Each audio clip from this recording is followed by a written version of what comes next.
Welcome, welcome, welcome, welcome everybody to our continuing series where we talk to professors, writers, reporters, columnists, activists, anybody on the left, anybody on the right. As long as they have thoughtful perspectives, we want to bring them directly to you, the public, so that you could do this thing that was popular when I was in high school called thinking for yourself. Maybe to come back, maybe it won't. With us today, it is our privilege to have, and I'm going to give it one try, David Paleologos. Was that close? That sounds pretty damn good for one try. Okay, that was my first try. I've never tried to pronounce it before then. Okay, Director of Political Research at Suffolk University in Boston. David Paleologos is the director of the Suffolk University Political Research Center, SUPRC, where he has worked since 2002, conducting statewide polls and bellwether survey analyses in Massachusetts and elsewhere. SUPRC presidential primary polls have predicted outcomes in many key battleground states. Cutting-edge survey research has gained both national and international attention for its high degree of accuracy. SUPRC results have been reported on by hundreds of major news organizations on television, radio, in print, and online. The SUPRC bellwether model, authored by David, is designed to predict outcomes, not margins of victory. Used both locally and nationally, the model has an 85% accuracy rating in predicting straight-up winners. In addition to his duties as director of the Research Center, David is also a lecturer at the College of Arts and Sciences and Government Department, where he teaches political survey research. In this intensive, immersive course, students create, implement, analyze their own survey during the semester. Before beginning his career in academia, David was one of the Bay State's most sought-after pollsters and field operatives.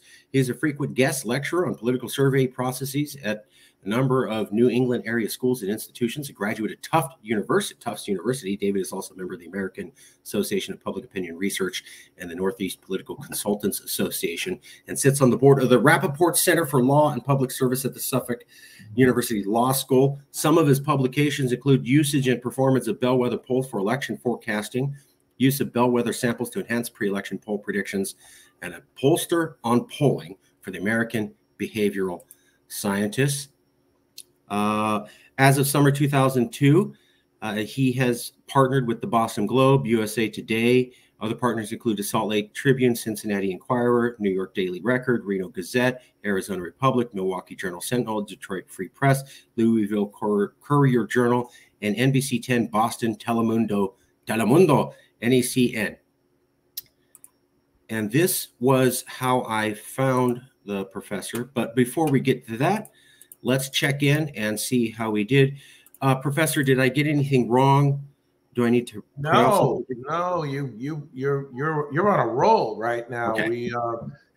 We've added a couple of partners since the bio publications we did a poll last year, near and dear to your heart, for the LA Times, part of our City View polling of inner cities. And we just recently finished a poll for the Seattle Times. So we're continuing to try and spread our wings a little bit. That's awesome. Since we got the first part done, we'll go right to part two, which is this article here. Voters divided by party in views on Biden legitimacy and our country's biggest challenges, published in 2021. Professor, what is this article about, and why did you write it in 2021? And before you answer, if you could answer as both an academic and as an American with two working eyeballs, and if you could pretend that I've been living in a cave the last 5 years, what was going on in 2021? Why was this a worthwhile topic? What's going on in America? Sure. So, we had just, we were in the middle of COVID.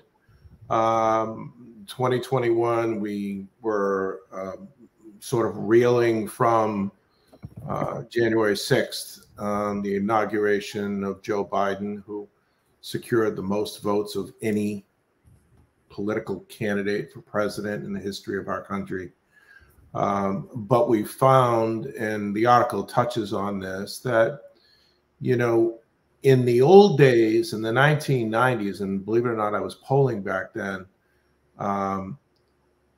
there was a big group of voters in the middle who were ripe to be persuaded.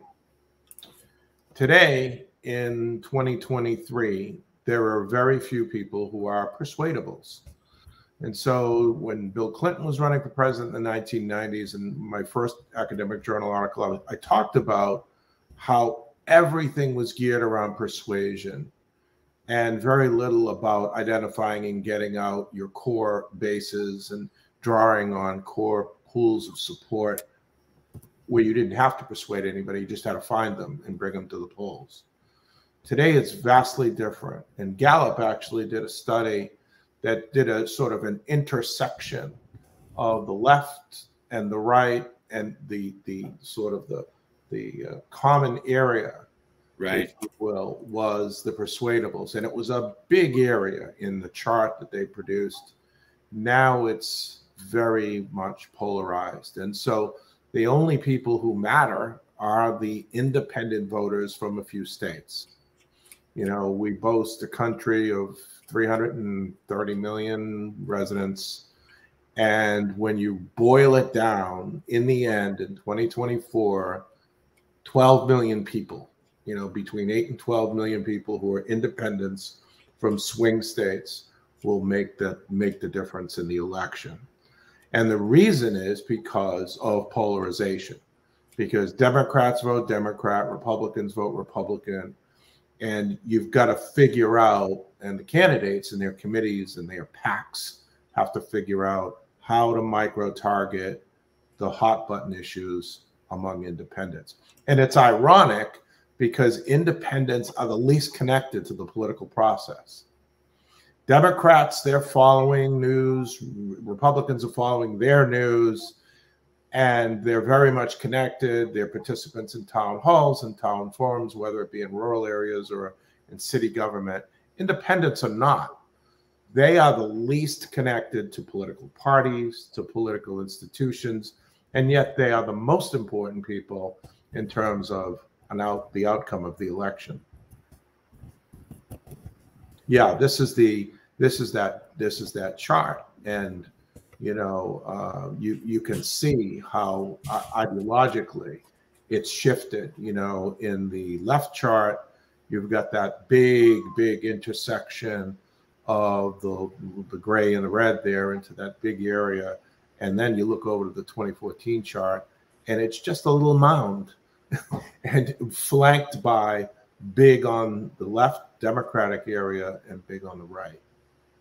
The overlap in 1994 was larger than both the red and the blue combined. And then you move that to 2004, the overlap is the same size as just the red or just the blue. They're now all equal size. So we went from where the overlap was the dominant 2/3 form to where now it's just a third. It's not dominant. It's equal in power to the other two, and that's our super polarized thing. And it's even worse now in 2020 than 2014. I just want to confirm two things I heard from you, just to make sure I'm getting this right. In the 1990s, you're a pollster. You're doing polls. You're academic. You're experienced with politics. And what you're saying is you didn't really need to worry about getting your base activated in the 90s. It was about being able to persuade the average American. So when George Stephanopoulos was working for the Clintons back in the 90s and late 80s, actually, he knew that the bases were important, but it was all about, for Clinton, and he was great at this, rapid response.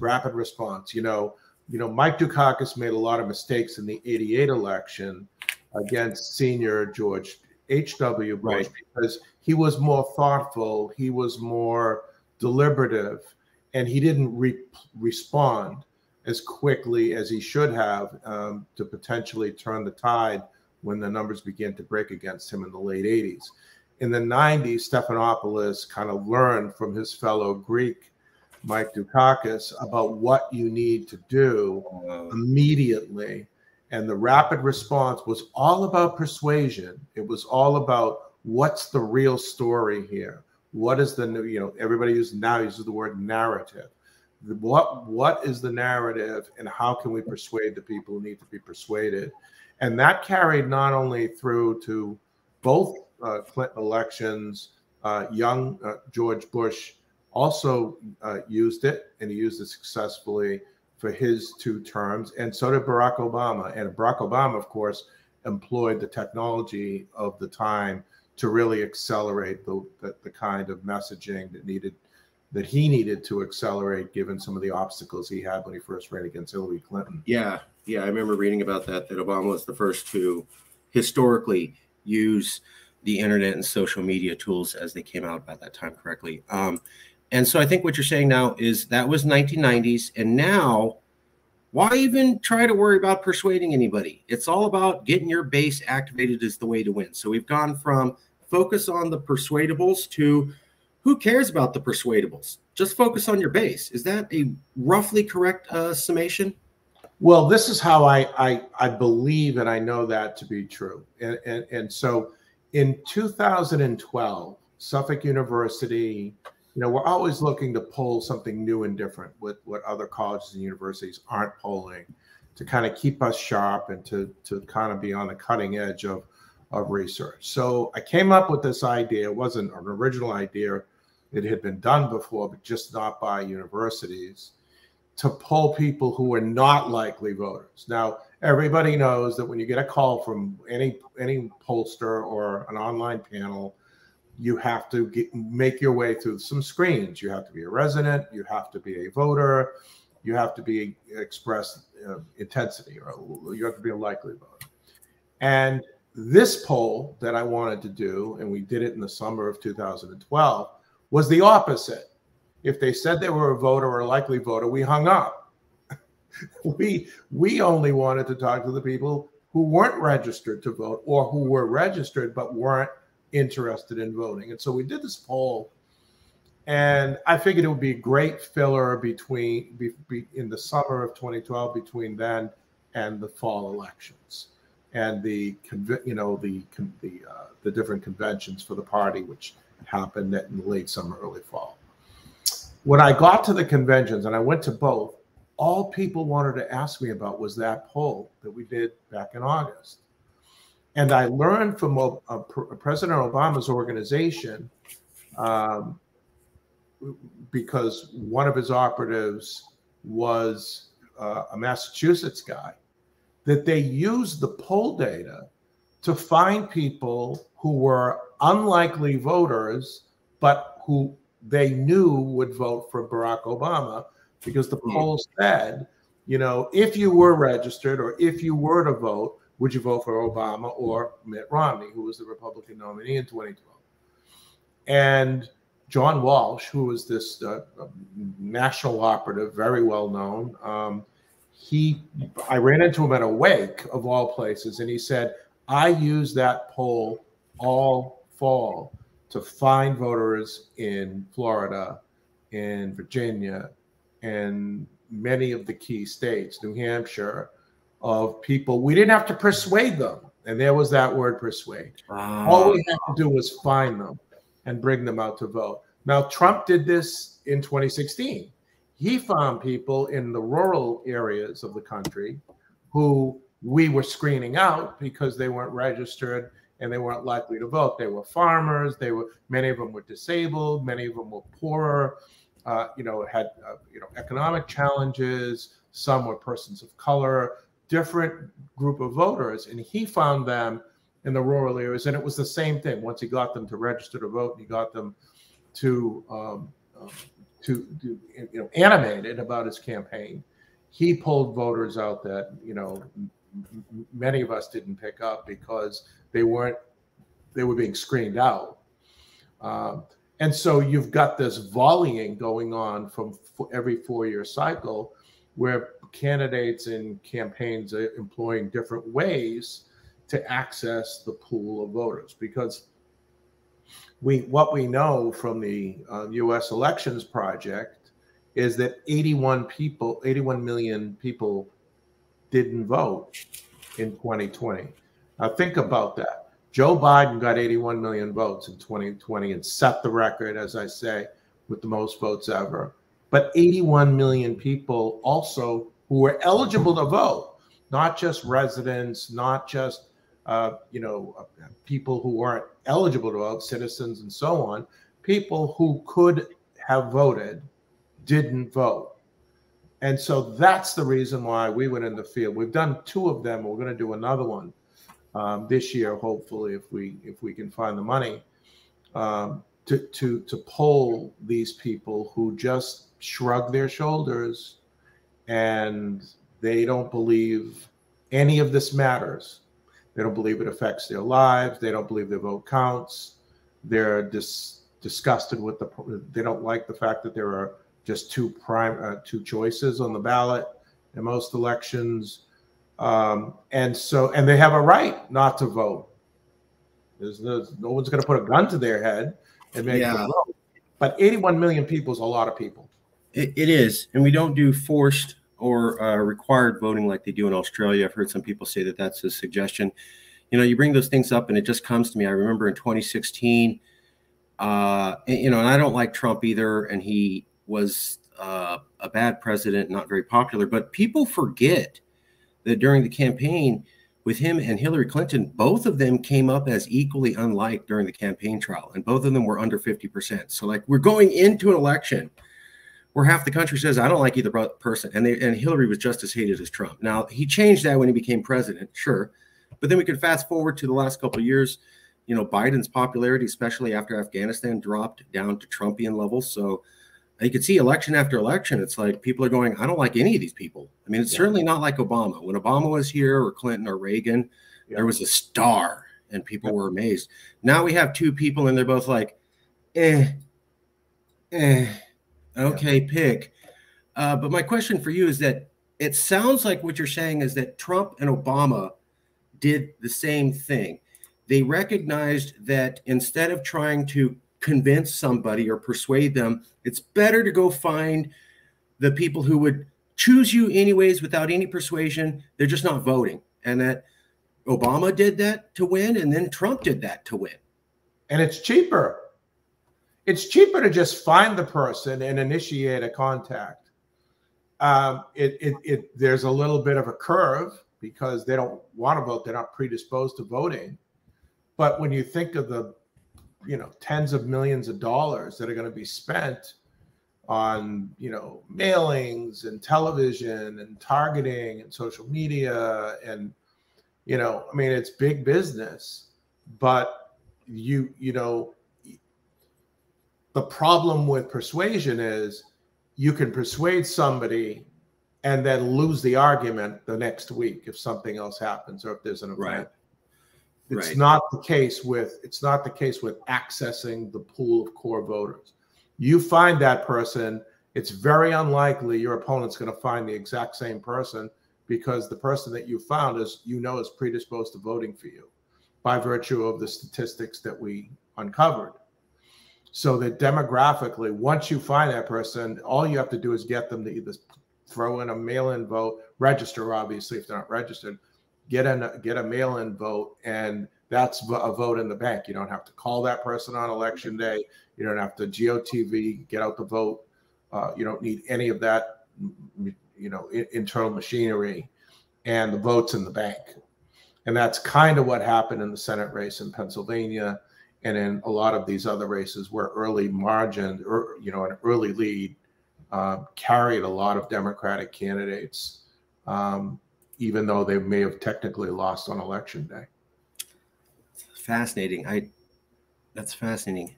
And I had never heard this before. I had talked to you. I've talked to a lot of people, done a lot of reading. I'd never heard that, focusing on the base and not being too worried about persuading the middle started with Obama in 2012. I've never heard that. Yeah. I heard, it started with Trump. Everything was perfect before Trump got here. And then he single-handedly made everything horrible. Right. I never really bought that. People don't want to talk about the people who don't vote.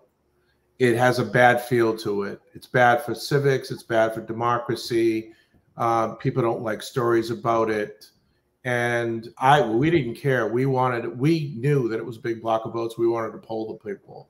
We wanted to find out what was going on, why so many people weren't voting. And so it creates an opportunity in terms of identifying and bring people. Look, if everybody voted, then it would be about persuasion, right?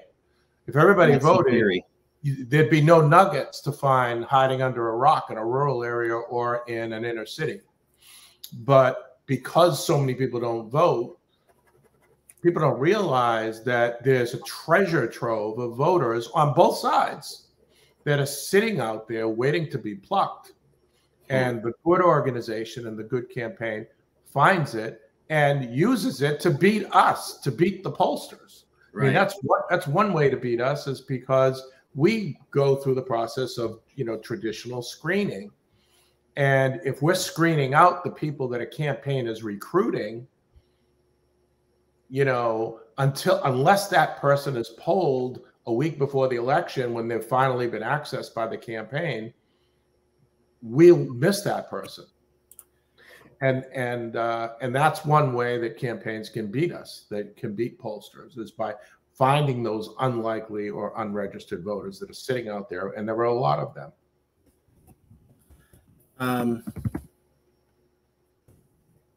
Is it? I have a question for you.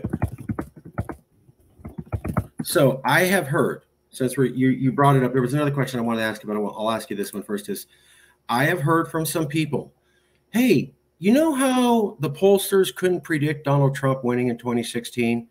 Oh yeah, and they couldn't predict Brexit. Well, the thing is, so basically the debate goes like this. If you look at political polarization, there's roughly two camps on at least one debate. And it's one is led by Morris Fiorina, and the other's led by Abramowitz is his last name. And Morris Fiorina says, we don't really have political polarization amongst the people here and in America. I know people say that, but it's not true. And the reason that I know that, as Morris Fiorina says, is that I have a lot of national opinion polls. And they show me that 79% of Americans want women to have access to abortion, and 65% want reasonable gun control, and 80% want safe schools. So see, we're not divided because I have these national opinion polls and they show a majority of America's agreed on these nations. On the other hand, you have Abramowitz, who says, you might have those opinion polls showing that, but clearly the public's divided. I mean, come on. It's ridiculous to act like it's not. And I had trouble understanding, how could you have political polarization of the people and have polls that at the same time seem to show a majority of the public agreeing? And one theory I heard was, and please correct my ignorance, I don't know what to think. We don't have polarization. I got a bunch of polls showing everybody agrees mostly. I have heard a theory, though, that it goes something like this. The Trump MAGA people don't participate in polling anymore, and that's skewing your numbers way off. What would you say to all those thoughts and theories, Professor?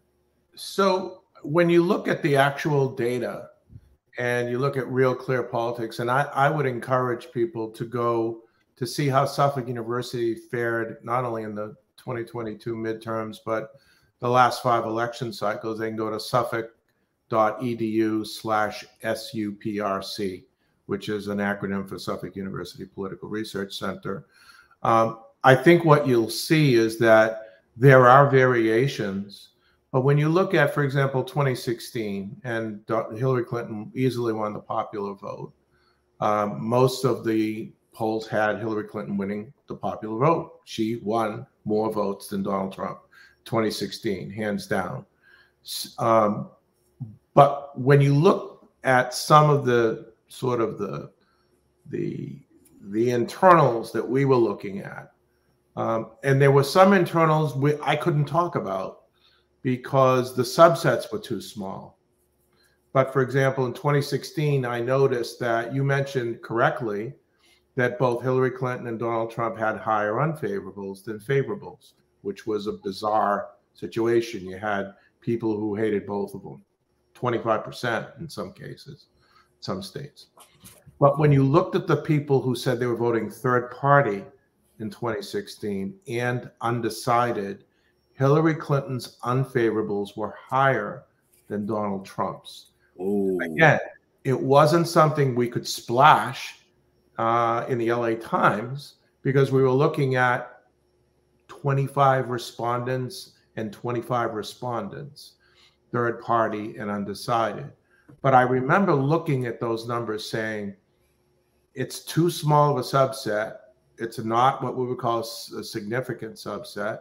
Margin of error is through the roof on a small subset like that.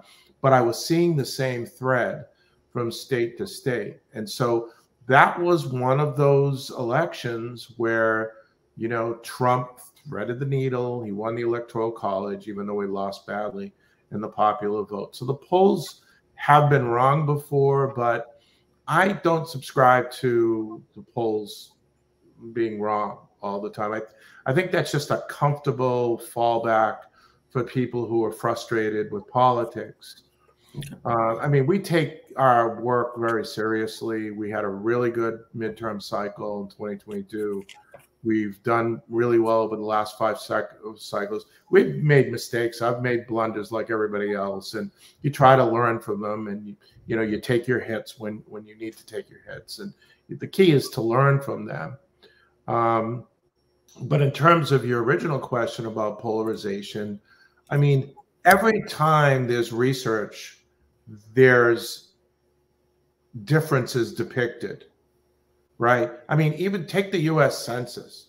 I mean, when we do the census, what happens? They break out men, they break out women, they break out white alone, they break out 2 or more races.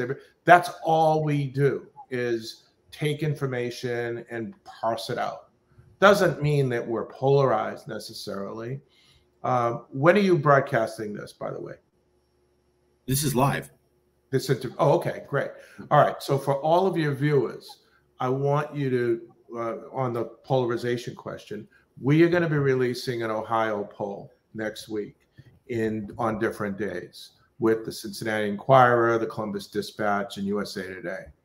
You're going to see polarization on the political questions we asked, but you may see, as you had indicated, you may see consensus on some issues that we polled. So there is a dialectic. There is a dialectic. You can't have a polarized electorate when it comes to personalities, and there is. We saw it with Hillary Clinton, Donald Trump, Barack Obama even, Joe Biden, but you can also have agreement on issues. And where popularity is more important than issues, those candidates will prevail despite the issues, even if those candidates disagree with the issues in that particular state, in this case, Ohio. Okay. And vice versa. There are times where specific issues are going to draw specific responses at the polls. For example, in 2022, in our analysis, we learned that independent women broke from independent men. Democratic men and women voted Democratic. Republican men and women voted Republican. Independent men voted Republican by 20 points. But independent women broke from independent men, which allowed Democratic candidates for Senate to beat back challenges from Trump-endorsed Senate candidates on that one issue. It wasn't a personality thing. It was that one issue, which was the overturn of Roe versus Wade. That's still an important demographic to keep in mind for 2024. I have a question about that. I just want to wrap this up. So there is nothing to the idea that MAGA voters, about 68, 72 million people, don't trust institutions, don't trust the government, buy this idea of the deep state, and so are not as participating in the poll. I've also heard people say that liberals are way more enthusiastic about taking poll questions and giving their political answers. So I think what you're saying is you guys take that into account, and so we don't need to worry about that skewing the polls at all. So you always worry, okay? And there's nothing foolproof in this business. But I will say to you this: if I'm polling a region of Ohio and I'm getting refusal, knowing that Trump won that particular region, that group of counties, 70-30. those people who have hung up and not participated in the poll haven't been excluded. We just need to make that many more calls in those same rural counties, in that same geographic area, to get the quota. Now, it may turn out awkward, and you may get somebody or a disproportionate amount of people who are enthusiastic who are Democrats in a rural area. That can happen both ways. You can get a conservative to answer in a city or in a suburban area. But overall, those Trump voters aren't going to be excluded if you set quotas in those geographic areas, because you have to get a certain amount of respondents from that area. And if that area is rural, probability says that you're probably going to capture more times than not the sentiments of those people in those rural areas. It may take us more attempts, yeah. More Trump voters could hang up on us in those rural areas, but that doesn't mean that that faction is excluded. We'll get enough people who will fill the quota for that particular county. And if they turn out to be Trump voters, which is probably going to be the case, then so be it. We filled a quota, and then we move on to the next region. So even if you get a bunch of people saying, I don't want to vote, you'll make sure to make enough phone calls to get enough people to fill up that survey. Absolutely. Absolutely. Okay. The whole idea of random selection is that not only everybody who's eligible to vote has a chance to be called, but also that the geographic proportions of a particular area will be represented as if we were taking a presidential election in 2024. And we can't close out the survey just polling Columbus, Cincinnati, Cleveland, and just stop calling after that. We have to make sure that every geographic area, you can't call every county if you're not doing a lot of surveys. If we're doing 500 surveys, likely voters in Ohio, there's 88 counties, but there are some counties that are Cuyahoga County, for example, is big, and it takes a big chunk of Ohio, but correspondingly, you've got other counties in Ohio which need to be represented as if we were holding an election in Ohio. So that's the idea. Okay. And so I guess I kind of half agree with what you're saying. Sure, more Trump voters are skeptical and can hang up, but I've monitored calls. You've got a lot of enthusiastic Trump respondents who want to participate in a survey, and they want to trash Joe Biden and talk about Donald Trump. Just, I would argue probably as much as Democrats as well. Okay. So I think it's a dynamic that probably exists, but it doesn't, I don't believe, depending on the pollster, it doesn't impact in the same way. I don't know. That's why I bring people on and ask them. I've just heard from some reputable people with some surveys backing them up and some scientific studies that basically since Trump came along, he convinced everybody it's a deep state. Don't participate. Don't trust anything. They're all part of it. The media, academia are all in it together. And so they don't believe anybody. They don't believe you guys. They don't believe anybody. They don't want to participate. They think you're all in on it. And so the people who will actually participate in the poll aren't actually your hardcore Trump supporters. They may say they are. The actual hardcore ones will never talk to you. That's what I've heard from some people. I don't know what to think. It could be true, but the next step, which is does it impact who you report, who you interview? I think that's a bit of a stretch, because we picked up in our last national poll 11 or 12% of Republican voters said they'd be more likely to vote for Donald Trump if he was indicted or in the Georgia. Sure. Sure. So those people aren't hiding anything. They're not even being polite by saying it's not going to matter. It doesn't make a difference whether he's indicted. I'm still voting for him. They're saying I'd be more likely to vote for him if he was indicted. I've heard that, but I'm just worried about. I'm just curious about the poll. So there's no. A pox on everyone's house. Yeah. It's really seeing enthusiasm difference between Democrats and Trump supporters participating in polls. It sounds I think it's driven by news events. So I think that after the indictments, a lot of Trump people took surveys and they just basically wanted to give everybody the middle finger. I think when Joe Biden has a good week or a good day, Democrats get excited. Keep in mind, there isn't a lot of enthusiasm for Joe Biden, even though he's the president. So, especially among young people. So there isn't this, massive group of people sitting by their cell phones waiting to take a poll for Joe Biden either. Right. And that's the problem. That's the problem for both parties, because we're picking up a lot of people on both sides are saying, you know what, I'd vote for an unnamed third party candidate. I don't feel connected to Biden. I don't believe he's done enough, or he's with it enough. And I don't want Trump, and I don't like DeSantis, and I want somebody new. And so there's an opening. There's a lane that's suddenly opening up. It may not be a person who could actually win, but, Ross Perot's presence in both elections in 1992 and 1996 enabled Bill Clinton to win both elections with less than 50% of the vote. Bill Clinton never got over 50%. Yeah, fair enough. In either election.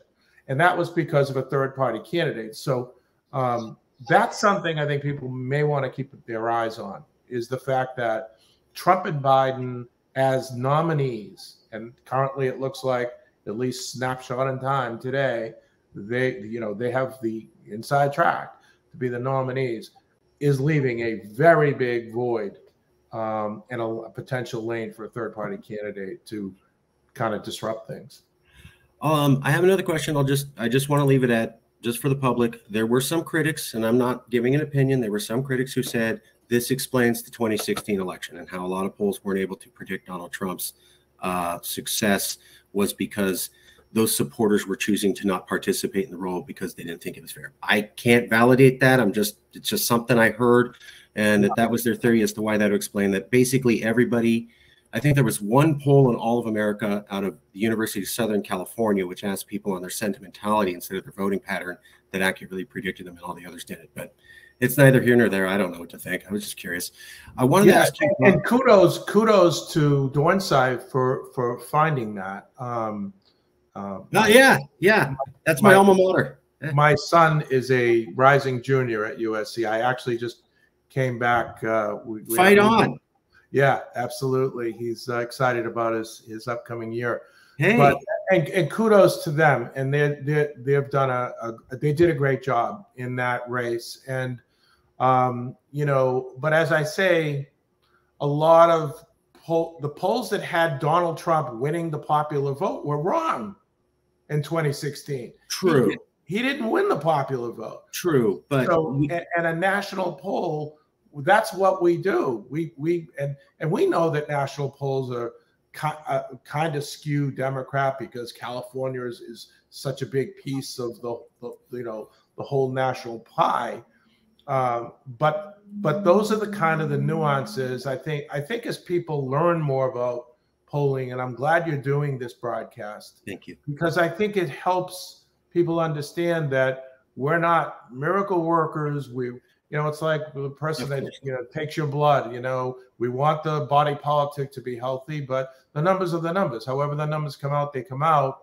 And until you take your next blood test or whatever, things are going to change. Your diet's going to change, your activities are going to change, and that's how the country is. And different. And that's why I say a lot of times news events drive candidacies. Like when there's a shooting, guns and gun safety comes way to the top. Or if there's a flood or a major collapse, or then climate change, or as you know from being out in the Pacific time zone, you've got wildfires and floods and mudslides and earthquakes, and then that rises to the top. So those are all issues that we're looking at, and we capture them from month to month. Sometimes they dominate the news, and sometimes they don't. I hear you. However, experts have said the 2016 and 2020 polling was off. We were told that Hillary Clinton was going to beat the pants off Trump. like 60, 70%. Nowhere even close to that. And then we were told Biden's going to beat the pants off Trump. Nowhere even close to that. And there's not me. There's other experts going 2016, 2020. We were way off, and we can't explain it. That's not me. That's other people saying that. I'm not trying to give an opinion. I'm just saying what I'm seeing other experts saying. We were really off twice in a row. That's a fair criticism. And I view it as an opportunity. It's an opportunity for Suffolk and others to show their stuff. That's why I say, check out our website, suffolk.edu/SUPRC. We didn't even do the analysis. They have their own way of figuring out most accurate, but they ranked in the 2022 midterm cycle, the most recent election, the top schools, and they also ranked the last 5 election cycles, which do include both the 2020 presidential and the 2016 presidential. And I think it's good that the discussion happens because, to your point, originally they thought that the 2016 issue was, for some pollsters, not all pollsters, was because some pollsters weren't setting quotas and weighting by education. And so the theory was that the pollsters who were weighting by education did better than those who were not. And so there was like this proviso that came out that said, you know, everybody has to take this into consideration because a lot of low information, low education voters were voting for Donald Trump. And if you didn't adjust for it, you were just going to be interviewing highly educated people who were more Democratic voting. And that turned out to be a good idea, but it didn't turn out to be valid. And so there are a number of other things to take into consideration. But I love the fact that, you know, that we're examined this closely. And I think and this is the reason why 538 and Real Clear Politics, they have ranking systems, they have weighting systems to rate us for the work that we do, so that if you're not a stat person or a pointy head, you know, maybe you just want the advice and the information that these websites put out, because they look at us up and down in terms of everything, you know, the questionnaire design, media partnerships, sampling, track record, all of that. So, sure. And you can see the Suffolk.edu, Suffolk.edu SPRC. SUPRC. Let me change that. SUPRC. I find it interesting because there's people going, 2016 polls were off, but don't worry, we figured it all out for 2020. And then 2020 comes, and now I'm saying, we don't know why the 2020 polls were off. Okay, well, if your 2016 polls were off and you couldn't fix it by 2020 and your 2020 polls are off, maybe there's something you're missing. Right? I mean, you couldn't fix the problem. You had 4 years to do it, and everybody's going, we kind of slipped up as an entire industry. 538 saying that, not me. Yeah. And I'm going, so can we say for sure that you can't themselves as MAGA voters, since we don't know why these two polls didn't work out? You can't, and the reason is because you cannot control the supply of polls, and I can't control the supply of polls. Sure. So, for example, if I say to you in 2016 and 2020, the Major League Baseball had a drought in the amount of home runs that were hit, that's a fixed thing. You know pretty much what teams are in Major League Baseball. Maybe there's a team that comes in or doesn't or whatever, or moves or whatever. But for the most part, you know who the teams are. In the polling world, you don't have that. I mean, you have the major pollsters, Suffolk, Monmouth, Marist, Quinnipiac, you know, as colleges or universities. And then you've got the private pollsters who do good work as well. But here's the difference. If 25 more pollsters entered the polling game from 20 to now 2024 with their own methodologies, we don't all do the work the same. Suffolk uses live callers. Suffolk uses live callers. Some don't use anything live. Some use robocalling. Press 1 for Joe Biden, press 2 for Donald Trump. They have that. Or some use, that's called the IVR methodology. Some use panels, which have been accurate in the past, but some offer economic reward for the panelists. And we don't believe, many of us don't believe that you should be on a political panel only for an Amazon gift card or the ability to get. So, I mean, we're all doing it differently. And it doesn't mean one is better than the other is better than the other. It's just that now between 20 and 20, if the people who are always polling get better and learn from our mistakes in 2016 or 2020, but 25 other pollsters are flooding Real Clear Politics, ABC polling, the HYJ polling, who show up on the scene. They get on Real Clear Politics, they're rated. They get on 538.com, they're rated. I mean, 538.com has 517 pollsters, 517 pollsters in their database, which was great for us because we were ranked #1 in 2022 out of 517. But that could be 617 in 2024. There could be polls coming in that I don't even know about, organizations that I don't even know about. And if they are producing bad polls, they're going to drag us all down. So there's, as they say, you're only in control of what you're in control of. So, I may do in the final 3 weeks, we're judged in the final 3 weeks, our accuracy leading up to an election. I might do 7 polls, 7 in the last 3 weeks, maybe 8 if we're lucky, and we can put it all together. There are some that might do 15, and they may be less reputable or not rated or new, and that's just going to drag the whole industry down. So, not to make an excuse for being wrong. No. You are educating us. You are educating us, Professor.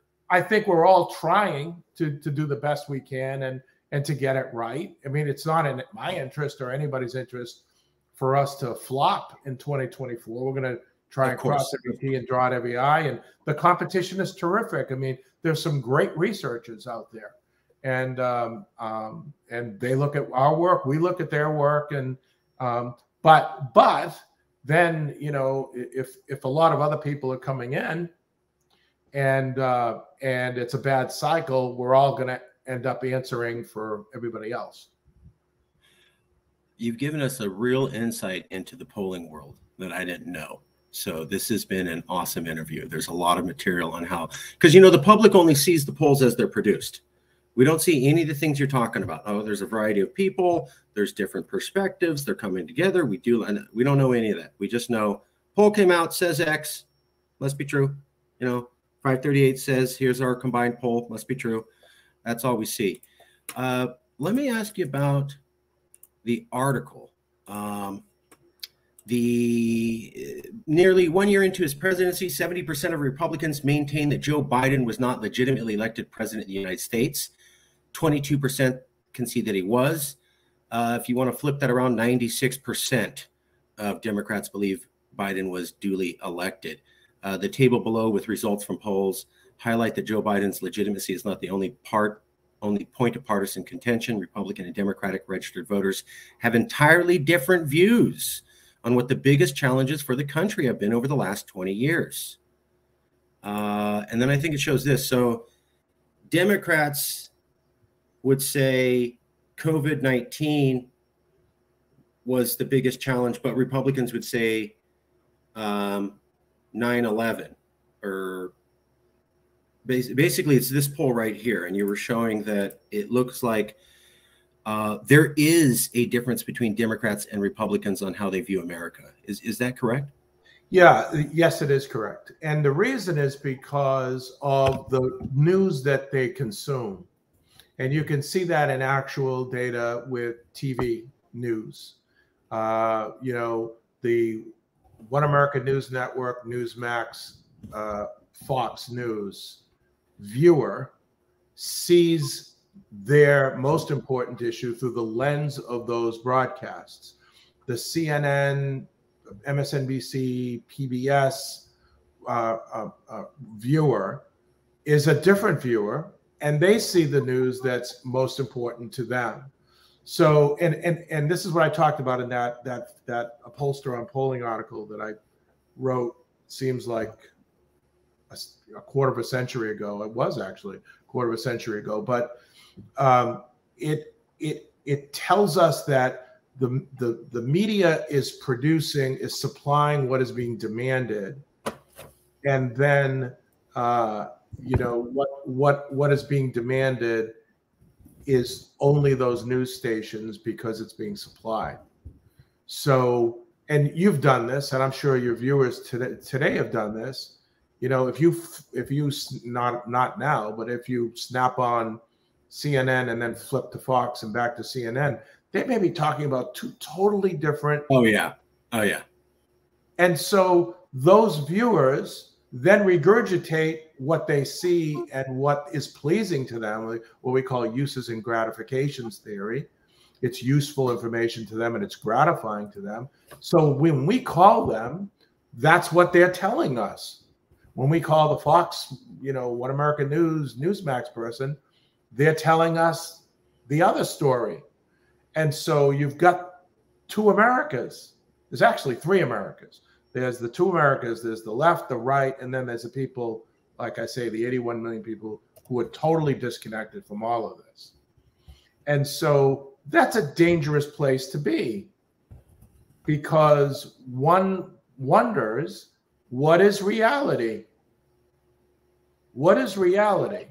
We can't even agree on what the large national issue is. Well, I'm reading your article, and it looked like Americans can no longer agree on what the enemy is. If we were being chased down by a tiger or a madman with a gun, we'd debate on which one is the worst scenario, and we'd split. And that's ridiculous. In World War II, when Americans, I just watched Midway last night. I love that movie.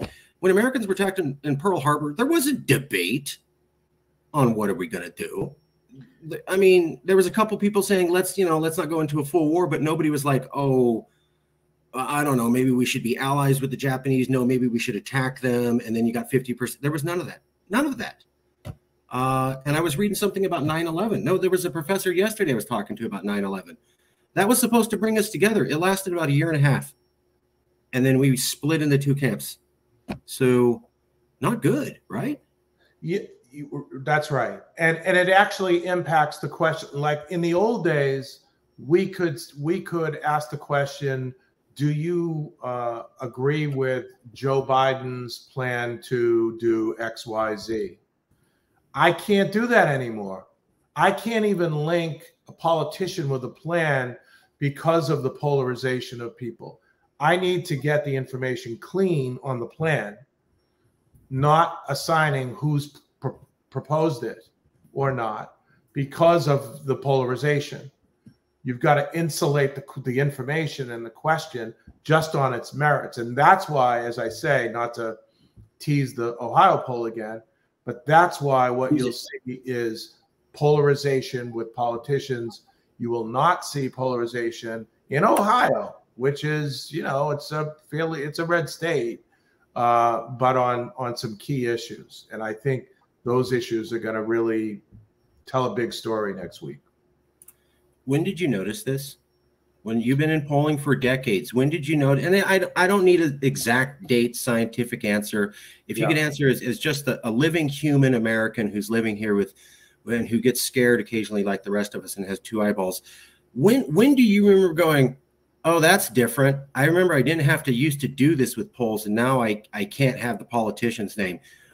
When did you notice that? So I would say in 2012, which was 2012. Yeah. That's 4 years before Trump. Yeah. We're told this all starts with Trump. Yeah. The beginnings of Trumpism began before Trump. And Trump began running in 2015, as you recall. But in 2012, when we did that unregistered, unlikely voter poll, I realized the people who were sitting on the sideline and the polarization that year. and it was a very challenging time. It was a very challenging time. And Barack Obama took a lot of incoming. You know, he did in 2010. I remember Scott Brown got elected in Massachusetts, a Republican, to won Senator Kennedy's seat, the great Democratic lion in Massachusetts, who had died, and Scott Brown, Republican, won that Senate seat. And then you had this big anti-Obama backlash in 2010. Some of it might have been racist. Some of it might have just been anti-incumbency. The stock market had crashed in 2008. Everything was kind of just boiling over. And, you know, we were reeling at the end of that first term. So for me, it was 2012. And then, the leading up to the Trump announcement in 2015, and then things really accelerated from there. So if somebody came to you and said, you know, America was perfect before Trump and he alone made us polarized, you would say to them? I think he was a significant factor. I mean, if you go back and look at some of the speeches of Bill Clinton against Bush, Dole or Bush, you know, and against Dole, it was pretty pointed. It was pretty nasty. And, you know, I mean, Jimmy Carter against Ronald Reagan was very civil. There was a third-party candidate, John Anderson, I believe, in that race. And, you know, but things began to get, you know, nasty really quick and accelerate. And to me, it doesn't matter who was responsible. I mean, people are animals. We're all animals. We all live and love and hate. You know, there's a lot of hate. You know, it's hard to say that, you know, one person can accelerate the hate and blow open the doors of hate. But hate is hate. You know, there was a lot of hate in the 90s as well, and in the 2000s. And you're right. You know, 9/11 did pull people together. But the damage that's been done since 2016 is, you know, is trying to heal now. It's trying to heal. But the way the nomination process works, it, you know, Biden's calling Republicans MAGA Republicans. Trump's making fun of Biden. You know, it's crazy. Do you recall? I think you do. I'm sorry to interrupt, but I got to ask because most people don't know about this. You do remember the speech Joseph Biden gave where he called out 78 million MAGA Republicans as basically enemies of the state? Yeah. Okay. You know, that's not the type of politics that's the type of rhetoric that's going to keep people on the sidelines. I don't want to see 100 million people not vote next year, but it could happen. Not predicting it will happen, but it could happen. And what does that say about our democracy and our country? When 100 million people eligible to vote say, nope, I hate politics. I'm not educated enough. My vote doesn't matter. I'm too busy. It's not going to mean anything. Whoever's president is president, and that's that. I mean, that's a huge number. And, you know, but with the kind of divisiveness that we've seen and the kind of rhetoric we've seen, I could see that 81 million easily crawling into the 90s. And, wow, you know, who knows how high. And part of it is lack of enthusiasm. This is why there's a lane for an independent candidate. People aren't enthusiastic for Joe Biden, and they're not a significant amount and not enthusiastic for Donald Trump. So what are you left with? People are shrugging their shoulders, saying, wow. Put yourself in the head of a 21-year-old, my son, who's going to USC. All right. Do you think he feels connected to either Joe Biden or No, Trump? no. I think he looks at them like skeletons. Like, oh my God, these guys are so old. They have no idea about me or my generation. At least Obama, who was technically an old man, he was 40 something.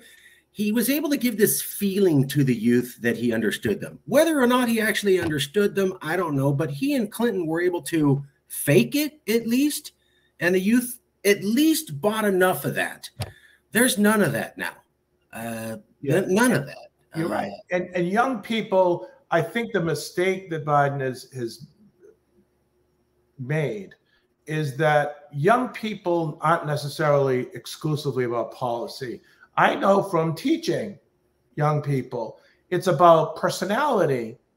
It's about personality. It's Instagram, it's TikTok. It's not about, college loans, we're working hard to secure college loans. That's great, but a lot of people, they're not even paying their own bills. They haven't seen or they haven't valued money yet. And then, we're policy. We are, people, in our age group and older are policy, and that's what you need. And, you need you need that, this is why AOC is so popular among young people. Right. I never had to explain to my son about AOC. He picked her up on TikTok before I even had a conversation with him. Go figure. There's a lot of young men who followed AOC after she got elected. That's all I'll say. I'm not commenting further. But yeah, there was, oh my God. I have many Anglo friends. Every Anglo guy that I knew when AOC was elected go, have you heard about this Latino get elected? Alexandria Ocasio-Cortez? Like 20 different dudes came out of the woodwork that day and they go, right on, right on, right on, right on, right on, right on. You guys were never that interested in other politicians, but right on. I support it, right on. So anyways, neither here nor there. Let me introduce you to something. I know that this looks like a pin. This is actually a secret magic wand. I don't know if you can tell. Only I have this. Its magical powers allow me to transmit its use through this call to you. So I'm virtually giving you this magic wand. If you had this magic wand, poof! No more CNN, MSNBC, Newsmax, Fox News.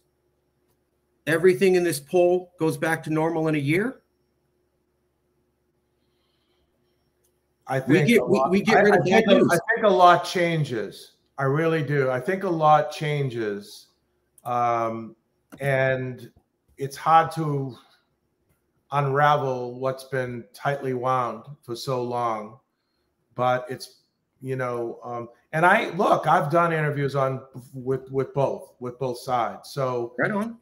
And I get it, and I know it's a business, but a lot of times, sometimes you have to turn down an interview, which is unheard of for a pollster, right? Everybody wants to be on TV or whatever, but I've actually had to turn down interviews because the premise of their segment in whatever block they were doing was based on my poll to say thus and such. Right. And if I didn't agree with what that segment was, I'd have to be honest and say, I can say this, but I can't say that. The poll's not right. That. Of course. And so that's hard to do. Now, I'm sure Suffolk would just prefer me to grab every interview possible, but for me, it's about the work. And if the work tells me, it informs me about a certain issue, then I'll talk about it. But I can't let someone use my poll to justify findings for a segment, and it's happened on both sides. So it's no one's more guilty. On both sides. It's part of the business. It's part of the business, I guess. Okay, I'm just wondering if there's some people who said we've been polarized since the 1970s. There's some people who said we've been polarized since the 1990s. There's some people who said, like you're pointing out, we've been polarized since Obama 2012. If it was Obama, that's 10 years ago. Yeah. If it's the 1990s, that's 20 years ago. If it's the 1970s, it's half a century. And what I'm wondering is, you have people used to thinking this way for so long, and all of a sudden we pull the TV channels away. Yeah. Everybody snaps back. or they've been programmed for so long they can never snap back? Well, young viewership is off cable news now. Sure. So it's happening on its own. Sure. In terms of what others are saying, and I'm sure people can justify whatever using the facts that they have before them. I mean, I remember Jimmy Carter, and I mean, Ronald Reagan used to sit down with Speaker O'Neill from Massachusetts over beers, and they used to talk things through. That's civil, you know. Talk about your differences over a couple of beers. You can publicly make fun of each other and play the game, but I thought it was a lot more civil in the 70s and throughout the 80s. And I think Bill Clinton was that, you know, because he was such a rapid response guy, he really refocused his, you know, his responses on specific Republicans, because a lot of them they didn't like Hillary Clinton, even as his spouse. So, you know, he did the right thing, I think, as a husband to try and, you know, avert that. But once the 2000s hit, I think Barack Obama brought a lot of people together. He brought a lot of people. I mean, he had the record, 69 million of most votes cast before Joe Biden.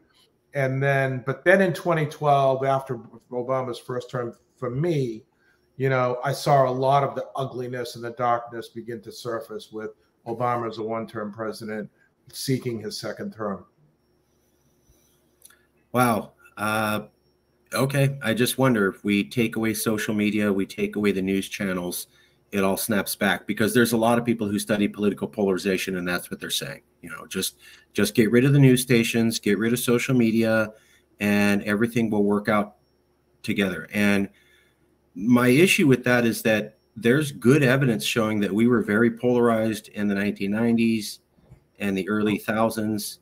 And that was before social media was what it is today. And that was before these stations were so aggressive, although they had been doing 24-hour news reporting for years. So I'm like, some things don't add up if that's the theory we're going with. Yeah. Well, one thing I will say sort of related to that is that we've been tracking in our national polls most trusted political news source.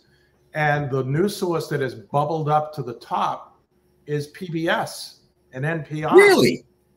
PBS and NPR, we didn't even have them on the list. I went to a media event down in DC, and I spoke with Judy Woodruff, and she said to me, "How come you guys aren't putting that on your polling?" And I said, I'm going to add them in. And we did combine PBS and NPR because there's like 13 options to pick from. But slowly they have bubbled up to almost #1 as most trusted news. Wow. So there is hope for a non-commercial news outlet that just gives you the facts, the public hearings and the C-SPAN, and people can call in on the Democratic line, the Republican line, and the independent line, voice their opinions and have a civil discussion. So there may be hope for sort of a neutral dissemination of news. That's why I like C-SPAN. It was so boring. I felt it was legitimately fair to both sides. They weren't a for-profit company. They weren't worried about being entertaining. So the one thing they seemed to be worried about was, like you said, they had an independent line, a conservative, and a blue. And Republicans can't go, oh, media domination, Hollywood sweethearts on the left, because Newt Gingrich famously used C-SPAN to push his message. They were just as available to, if you wanted to do it, you had to be media savvy. But if you wanted to do it, they seem to be very open to both sides. If we could get more of that independent news halfway through, are people willing to listen to that? The question I have is, if you had independent news and it was fair, I think it would go something like this. January 6th was an insurrection. It was bad. Yeah. Half the country doesn't want to hear that. There's a thing called the Durham Report. It came out from a federal investigation by full federal officers. Nobody said it was done incorrectly. It says that Hillary Clinton lied and used the FBI to make up a rumor about Donald Trump being put into office by the Russians. This has not been denied by any news outlet. They just won't talk about it. Right. And yet when I talk to Democrats about it, and I go, what about the Durham report and Hillary? It always goes like this. What? Oh, I've heard nothing about that. I can't talk on your conspiracy theory. It's a fact. But they don't mention it on CNN, MSNBC. So I can literally never have a conversation with any of the 100 liberals I've interviewed here about anything that Hillary did wrong, because they have absolutely no idea about it. And the moment you bring it up, they're trained to go, I haven't heard that before. Where'd you hear that, buddy? Fox News Conspiracy Hour? No. MSNBC at midnight. Yeah. So CNN at midnight, and they didn't want to show it. No, and what's interesting is that there's an opening not only for an independent candidate in 2024, but there's also an opening for a news outlet to be the news outlet that people begin to trust and consume their news. And I think the major networks are trying to go in that direction. There's going to be some things that are going to happen over the next 6 to 9 months where,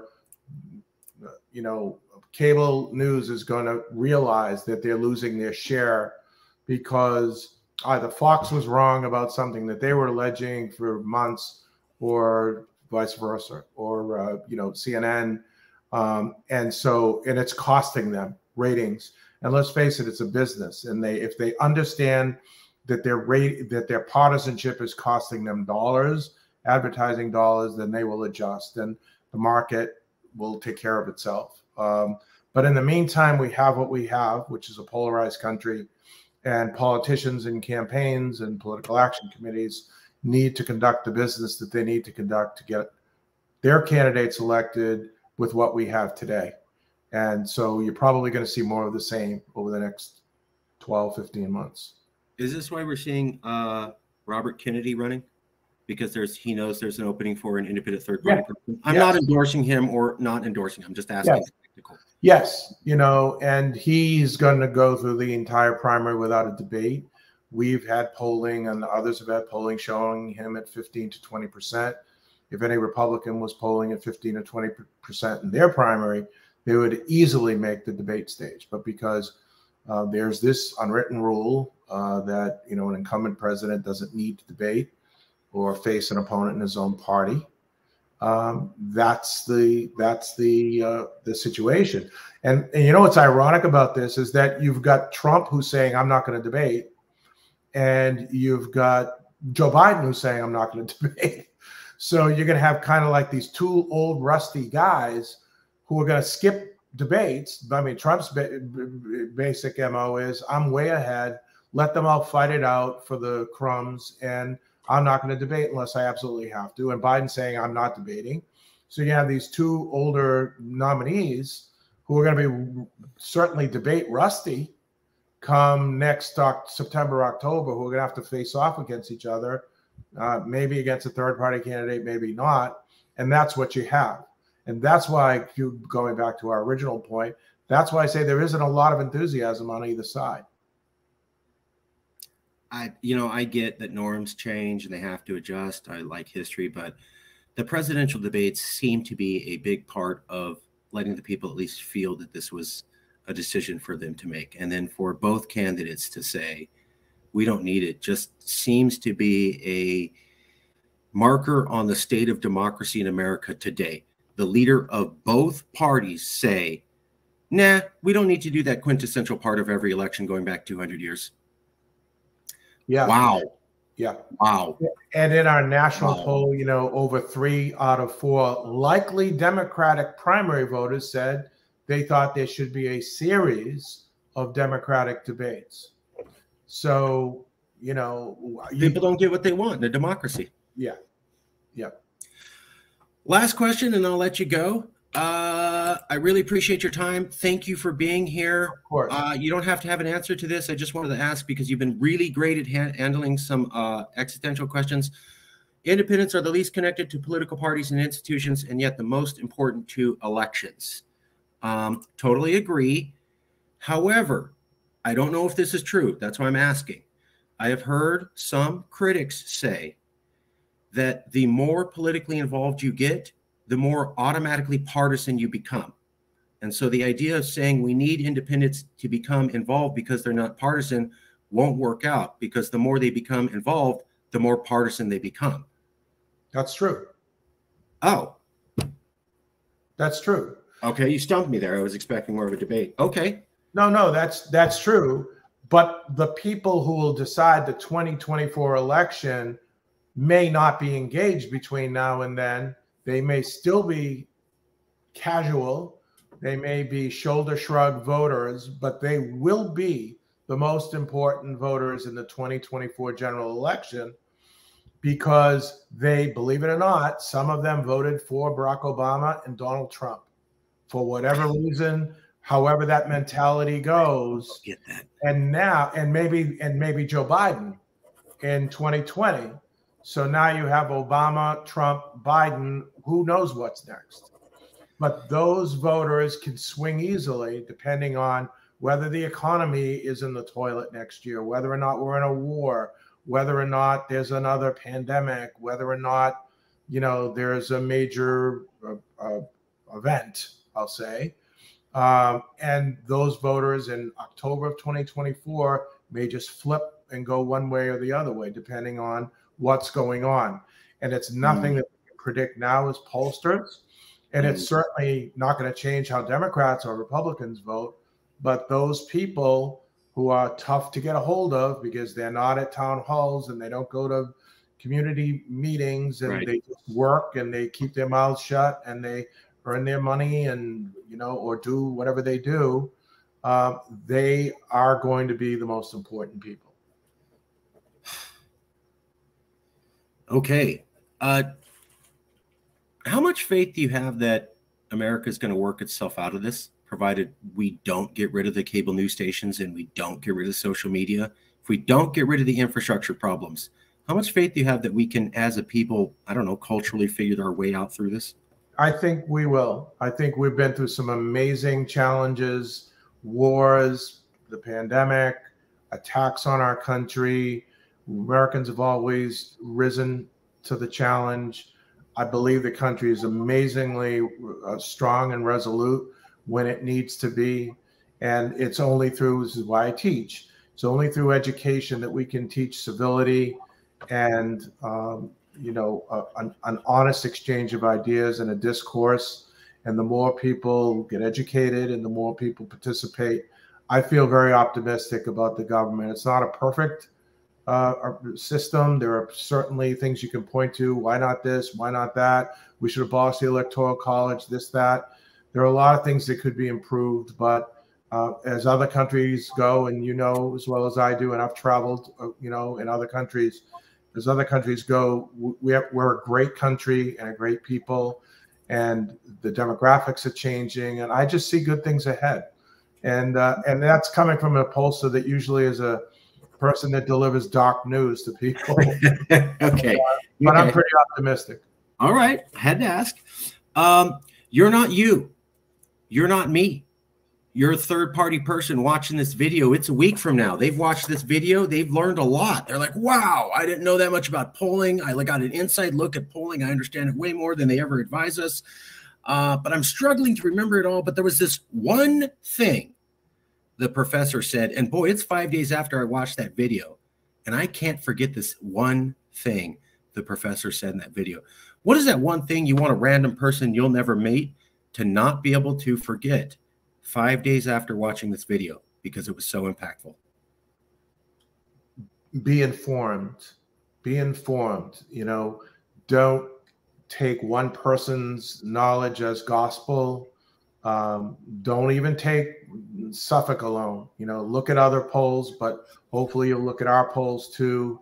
And the more informed you are, the better you'll be, not only in politics, but in your own health, your own job situation, your own life, your marriage, relationship, whatever it is. More information is better than less. People can criticize us because, you know, we're not exact, or we don't get it, you know, we missed, or we didn't get it right. But I would argue It's better to have some information than none. If you're going to open a business, a hardware store in a community, you sure as hell, should be taking a survey about whether or not there's a demand for tools and hardware products. And that's what research is. The more, the merrier. Some might be bad, some might be good, but if you're informed, then you're well armed to conquer the challenges in your life. And if I'm not mistaken, yeah, there you go. And just toggle down, and you'll see the. Oh, there we go. There you go. I think that's it. Yeah. There. Is that the correct website? Yes, it is. Suffolk University Political Research Center. There's the URL, but that's the webpage you're going to want to look for. And go to suffolk.edu/SUPRC, or type in Suffolk University Political Research Center. That's where you can watch for the Ohio poll coming up in the next week. That's right. We're starting to roll out results next week. Okay. I hope you found this was a fair interview. Okay. Hey, that's great. Okay, perfect. I would love to have you back. Do you have any recommendations? Anybody that you think might be willing to be part of an honest conversation? They could be an activist in academia. You don't have to name anybody here, but we always like to keep the conversation going. If you can think of anybody, will do. I'll circle back with you for sure. Glad to help out. Glad to help out. Professor, thank you for coming out. I will email you a copy of the video shortly. And I really appreciate your time, and I definitely will take you up on having you back out in a couple of months. Great. Wishing you continued success. Thank you, Professor. Take care.